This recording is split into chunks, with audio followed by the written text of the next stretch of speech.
Students, आज हम करेंगे टॉपिक परमुटेशन एंड कॉम्बिनेशन। ये हमारा न्यू चैप्टर है। इसमें सबसे पहले जो हम टर्म करेंगे वो है फैक्टोरियल। डेफिनेशन फैक्टोरियल क्या होता है? The continued product of n natural number is called factorial n and it is denoted by n factorial. क्या मीनिंग है इसका सिंपल लैंग्वेज में? इसका मतलब है continue product multiply n natural numbers की, उसको हम कहेंगे n फैक्टोरियल। कैसे लिखेंगे n फैक्टोरियल को? इसको क्या रीड करेंगे हम? इसे हम रीड करेंगे n फैक्टोरियल। ये जो सिंबल है ये फैक्टोरियल का है और इसका मतलब क्या है?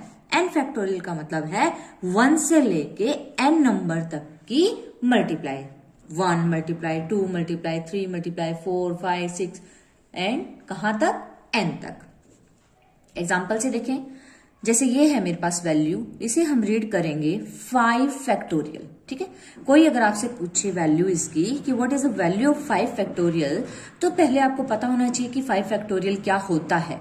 5 फैक्टोरियल का मतलब है 5 और उससे छोटे जो नेचुरल नंबर है उनकी मल्टीप्लाई। जैसे 5 मल्टीप्लाई 4 मल्टीप्लाई 3 मल्टीप्लाई 2 मल्टीप्लाई 1। कहां तक हमें जाना है? नेचुरल नंबर 1 तक। ठीक है, इसी तरह 4 फैक्टोरियल को हम कैसे लिख सकते हैं? 4 फैक्टोरियल का मतलब है 4 मल्टीप्लाई 3 मल्टीप्लाई 2 मल्टीप्लाई 1। तो ये वैल्यू हो जाएगी 4 फैक्टोरियल की। मान लो मुझे 8 फैक्टोरियल लिखना है, तो 8 फैक्टोरियल का मतलब है 8 मल्टीप्लाई 7 मल्टीप्लाई 6 5 4 3 2 1।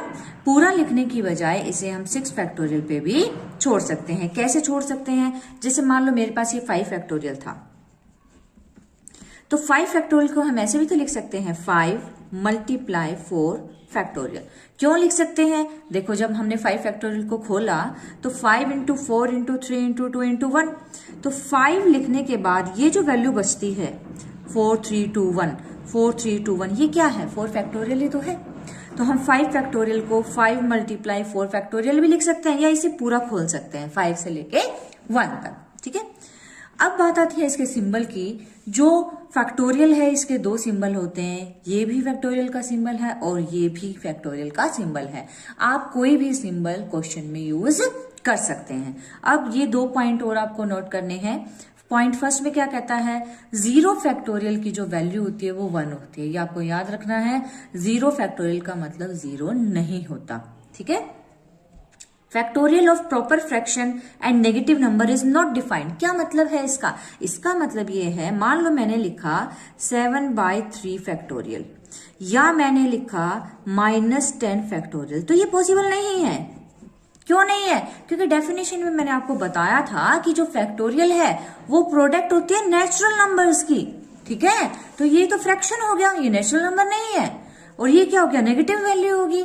तो नेगेटिव वैल्यू हो या फ्रैक्शन में वैल्यू हो, उनका फैक्टोरियल कभी भी सॉल्व नहीं होता, ये पॉसिबल नहीं है। ठीक है, अब हम क्वेश्चन करते हैं थोड़े से।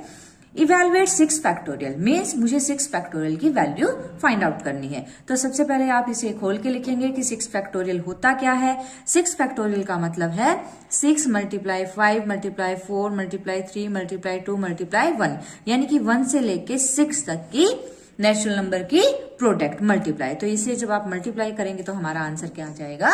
720। नेक्स्ट है इवेलुएट 3 फैक्टोरियल प्लस 2 फैक्टोरियल। अब हमें क्या करना है? इन दोनों वैल्यूज को ऐड करना है। तो ध्यान रहे, आंसर 3 + 2 5 नहीं होगा। फैक्टोरियल में कभी भी डायरेक्ट ऐड नहीं होते, पहले हमें इनकी वैल्यू रखनी पड़ती है। 3 फैक्टोरियल का मतलब 3 मल्टीप्लाई 2 मल्टीप्लाई 1, बीच में प्लस। 2 फैक्टोरियल का मतलब 2 मल्टीप्लाई 1।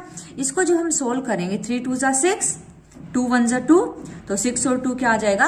8। तो हमारा जो आंसर है वो क्या होगा? 8 होगा।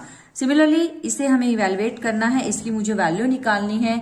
तो यहाँ 5 फैक्टोरियल 3 फैक्टोरियल और 2 फैक्टोरियल है, तो इसे हम खोल देंगे। 5 फैक्टोरियल का मतलब 5 4 3 2 1। 3 फैक्टोरियल का मतलब 3 इंटू 2 इंटू 1। नीचे 2 फैक्टोरियल है तो 2 मल्टीप्लाई 1, 2 से 2 कैंसिल, और इन सब नंबर्स के जब हम मल्टीप्लाई करेंगे तो हमें आंसर मिल जाएगा। इसी तरह अगर मान लो आपके पास दो फैक्टोरियल की वैल्यूज हैं, हमें उन्हें क्या करना है, सब्ट्रैक्ट करना है, तो पहले हमें इनको खोल के लिखना पड़ेगा। 5 फैक्टोरियल को जब हम खोल के लिखेंगे 5 4 3 2 1, माइनस में 3 फैक्टोरियल 3 2 1, अब इसकी वैल्यू 120, 3 2 6, जब इसे हम सब्ट्रैक्ट करेंगे 120 माइनस 6 तो ये कितना आ जाएगा 114, तो ये हो जाएगा हमारा आंसर। नेक्स्ट में भी हमें क्या करना है, इवेलुएट करना है। हमें एक वैल्यू दी हुई है n factorial divide by n minus 2 factorial. तो चलो इसे हम सोल्व करते हैं।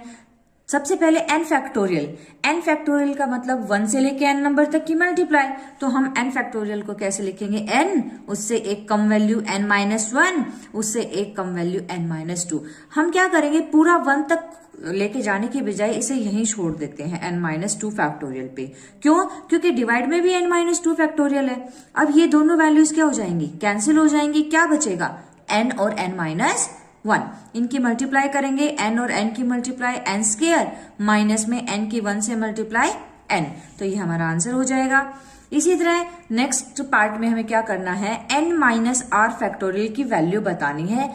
व्हेन, कब बतानी है ये वैल्यू, जब n की वैल्यू 7 हो और r की वैल्यू 3।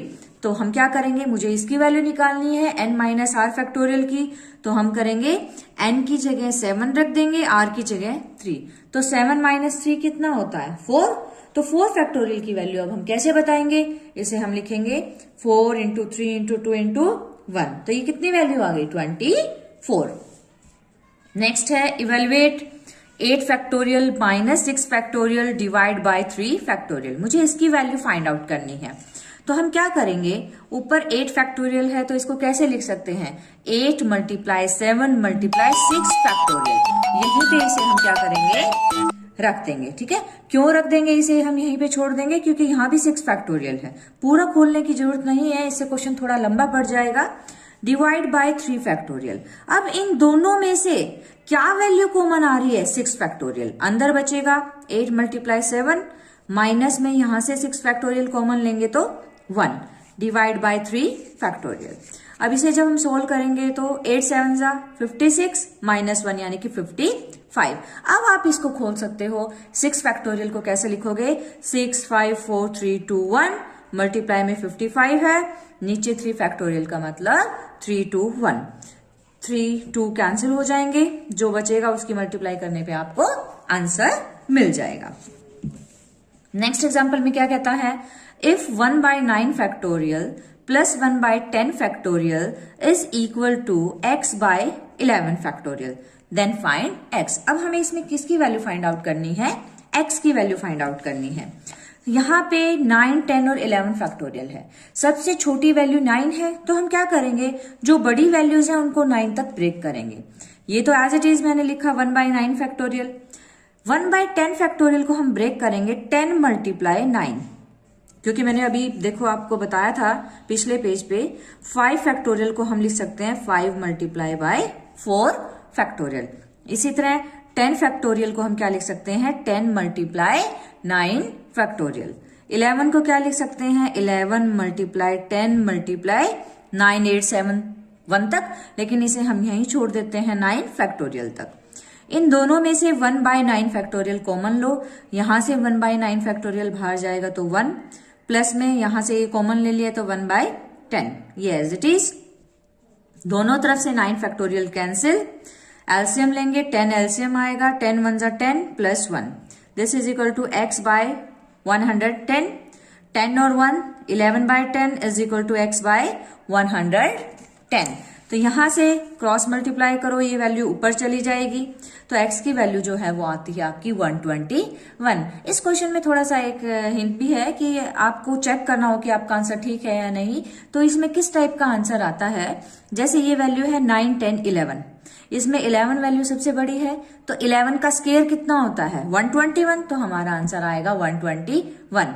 मान लो यहाँ पे दे दिया 4 5 6, तो 6 फैक्टोरियल सबसे बड़ा है, तो 6 का स्क्वायर 36, तो हमारा जो आंसर है वो कितना आ जाएगा 36। तो ये थोड़ा हिंट है, लेकिन आपको पूरा सोल्व करके ही दिखाना पड़ेगा। तो ये था हमारा टॉपिक फैक्टोरियल। कल हम करेंगे टॉपिक परमुटेशन।